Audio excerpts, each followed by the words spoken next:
오늘 우리에게 주신 하나님의 말씀은 어제에 이어서 마태복음 12장 22절부터 좀 길어도 35절까지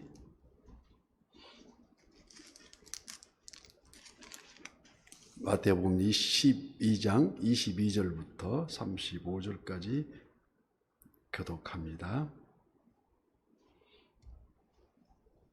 22절부터입니다. 그때에 귀신 들려 눈 멀고 말 못하는 사람을 데리고 왔거늘 예수께서 고쳐주심에 그 말 못하는 사람이 말하며 보게 된지라. 우리가 다 놀라 이르되 이는 다윗의 자손이 아니하니 바리새인들은 듣고 이르되 이가 귀신의 왕 바알세불을 힘입지 않고는 귀신을 쫓아내지 못하느니라 하거늘 예수께서 그들의 생각을 아시고 이르시되 스스로 분쟁하는 나라마다 황폐해질 것이요 스스로 분쟁하는 동네마다 서지 못하리라. 만일 사탄이 사탄을 쫓아내면 스스로 분쟁하는 것이니 그리하고야 어떻게 그의 나라가 서겠느냐. 또 내가 바알세불을 힘입어 귀신을 쫓아내면 너희 아들들은 누구를 힘입어 쫓아내느냐. 그러므로 그들이 너희 재판관이 되리라. 그러나 내가 하나님의 성령을 힘입어 귀신을 쫓아내는 것이면 하나님의 나라가 이미 너희에게 임하였느니라. 사람이 먼저 강한 자를 결박하지 않고서야 어떻게 그 강한 자의 집에 들어가 그 세간을 강탈하겠느냐. 결박한 후에야 그 집을 강탈하리라. 나와 함께 아니하는 자는 나를 반대하는 자요 나와 함께 모이지 아니하는 자는 해치는 자니라.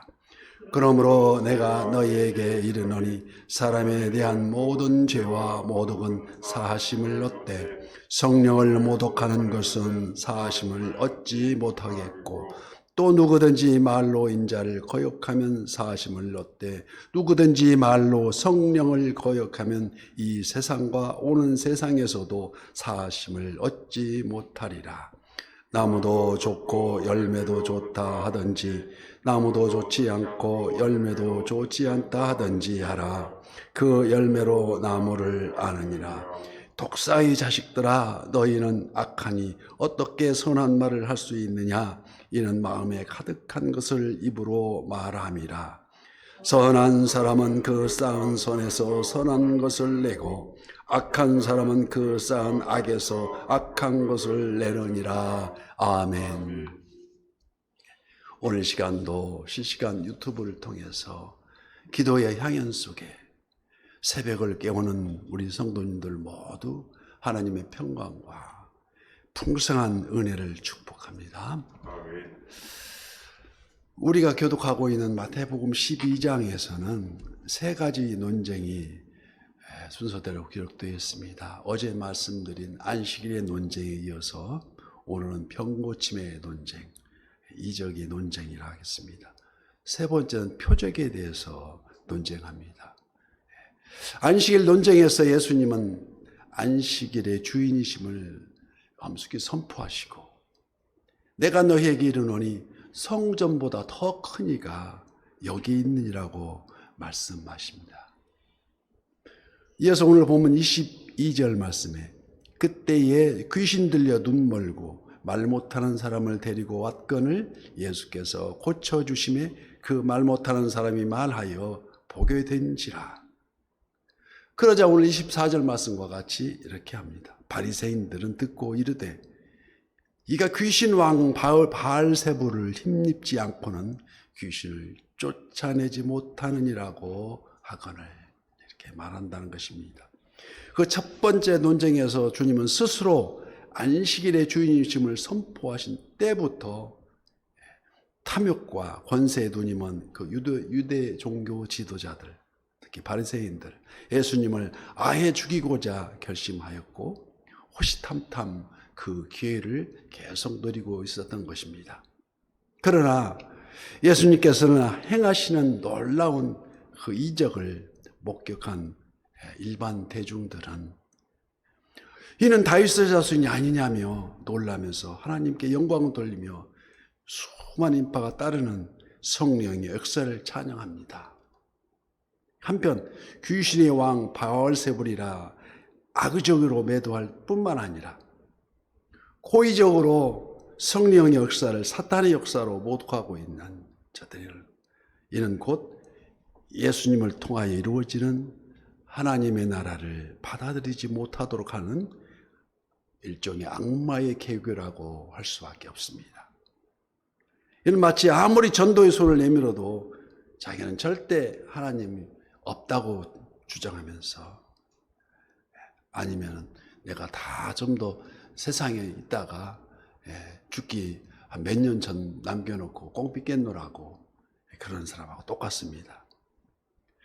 그래서 25절 말씀에 예수께서 그들의 생각을 아시고 이르시되 스스로 분쟁하는 나라마다 황폐하여질 것이요 스스로 분쟁하는 동네나 집마다 서지 못하리라고 말씀하십니다. 스스로 분쟁하는 나라마다 망하게 된다는 것은 우리가 흘러온 역사를 보면 다 알 수 있듯이 그걸 대변하는 말이 많습니다. 예를 들어서 당파 싸움으로 혈안이 되어 있던 1592년, 1392년에 이시 왕조가 세워졌었죠. 도선 왕조가 세워졌지만 200년이 흐르고 났는데 그 당시에 아주 혼탁한 당파 싸움으로 인해서 신사임당 5만 원짜리 거래 있는 그 신사임당의 아들 율곡 선생이 10만 양병소를 주장합니다. 상감한테 상소하는데 이게 당파 싸움으로 그게 묻혀버리고 무산된 채 드디어 임진왜란이 터지고 맙니다. 그때 도요토미 히데요시 풍신수길이 남아드는 병력을 해외 진출하는 일환으로 그 치욕의 역사를 거치는데 한국 역사가 아주 삽시간에 동네가 부산이 무너지고 뭐 한 보름도 안 걸려서 한양으로 막 쳐들어옵니다. 이 얼마나 그 비참한 일이든지.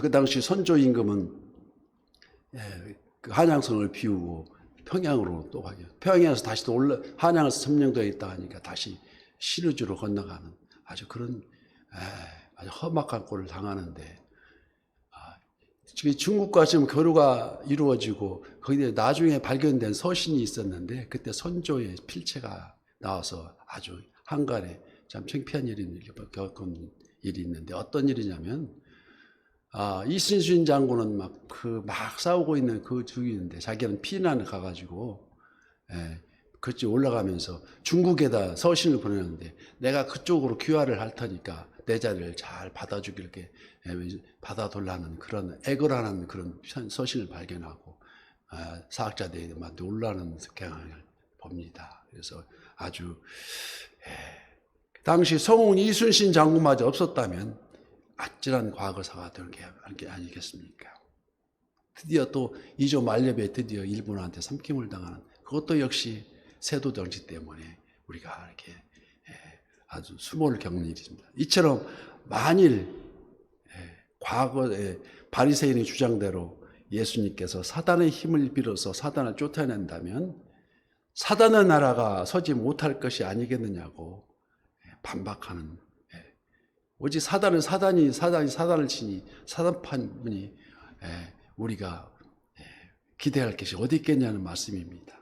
그래서 28절 말씀, 그러나 내가 하나님의 성령을 힘입어 귀신을 쫓아내는 것이면 하나님의 나라가 이미 너에게 임하였느니라고 예수님께서는 선포하십니다.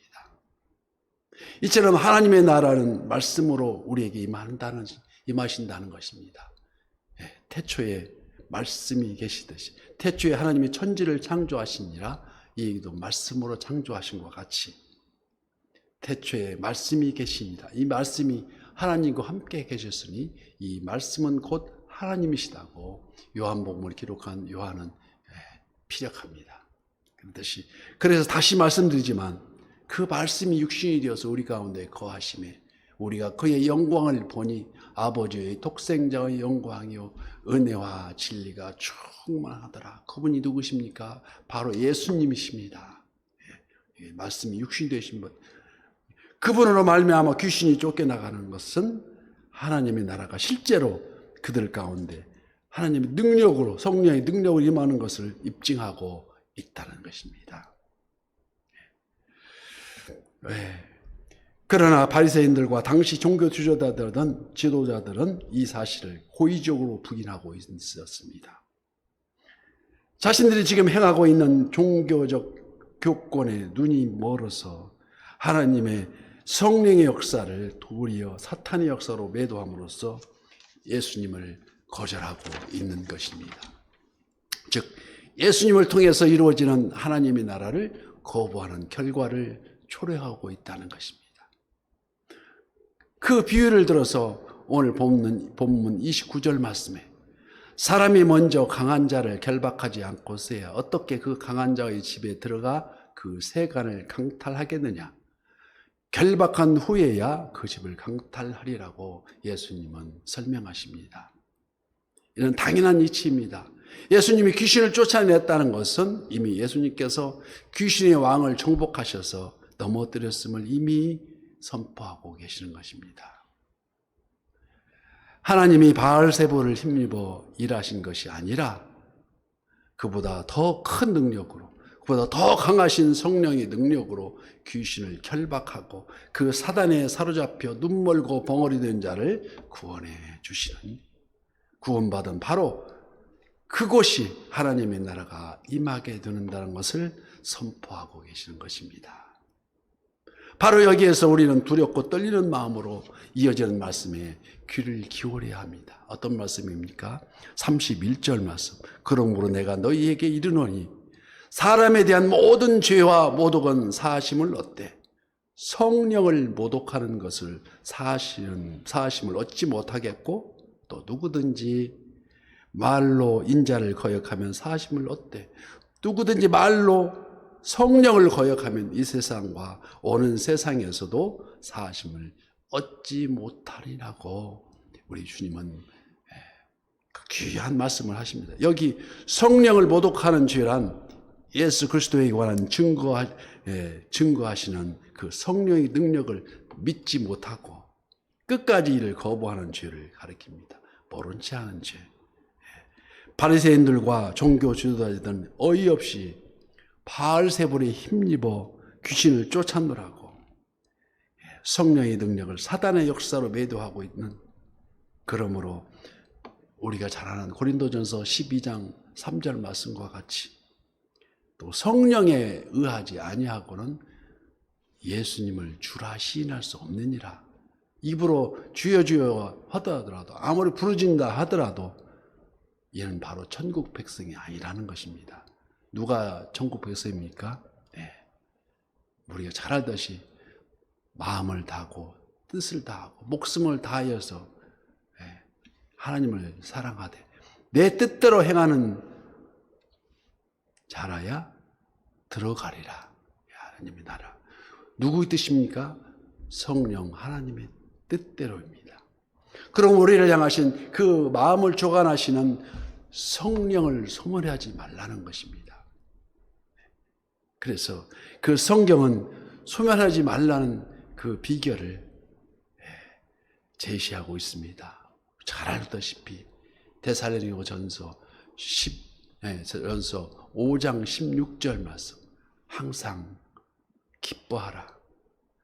16절 쉬지 말고 기도하라. 그 다음에 17절 이것이 범사에 감사라. 이것이 그리스도 예수 안에서 너희를 향하신 하나님의 뜻이니라 말씀하십니다. 이어서 19절 말씀에 바로 이어서 성령을 소멸하지 말며, 이게 무슨 뜻입니까? 항상 기뻐하지 않고 쉬지 않고 기도하지 않고 범사에 감사하지 않으면, 이거 하지 않으면, 이 세 가지가 이루어지지 않으면 성령이 소멸된다는 것입니다. 그래서 우리가 항상 왜 감사해야 합니까? 우리 벌레만 또 못한 이 죄인을 십자가 예수님이 대속하신 그 보혈로 사해 주시고 이 형편없는 자를 예수 믿게 만들어져서 우리 성령님 역사하심으로써 오늘 또 이 새벽을 깨우면서 이 자리에 서로 앉아서 우리 하나님 말씀을 배우는, 하나님 말씀에 감동하는, 우리 하나님 말씀에 우리가 마음이 바뀌고 생각이 바뀌고 우리 행동이 바뀌는. 그래서 오늘 우리 주님은 저들을 향해서 최후의 통첩을 달리십니다. 어떤 통첩입니까? 34절 말씀 아주 지독한 말을 합니다. 독사의 자식들아, 너희는 악하니 어떻게 선한 말을 할 수 있겠느냐. 이는 마음에 가득한 것을 입으로 말함이라고 말하면서, 선한 사람은 쌓은 선에서 선한 것을 내고 악한 사람은 그 쌓은 악에서 악한 것을 내느니라고 말씀하십니다. 바라기는 우리가 매일매일 쌓아가는 이 선한 이웃의 새벽을 깨우는 이 아침에 그 쌓은 선에서 성령을 소멸하지 말며 기쁘다 구주 오셨네, 성탄의 기쁨과 다시 오실 주님을 기다리는 대림의 계절, 신령과 같은 진정으로 드리는 그 예배 속에서 우리가 삶이 예배가 되는, 그래서 성령이 소멸하지 않는, 하나님을 기쁘시게 하는 우리 선한 이웃의 모든 지체가 되시기를 예수님 이름으로 축복합니다.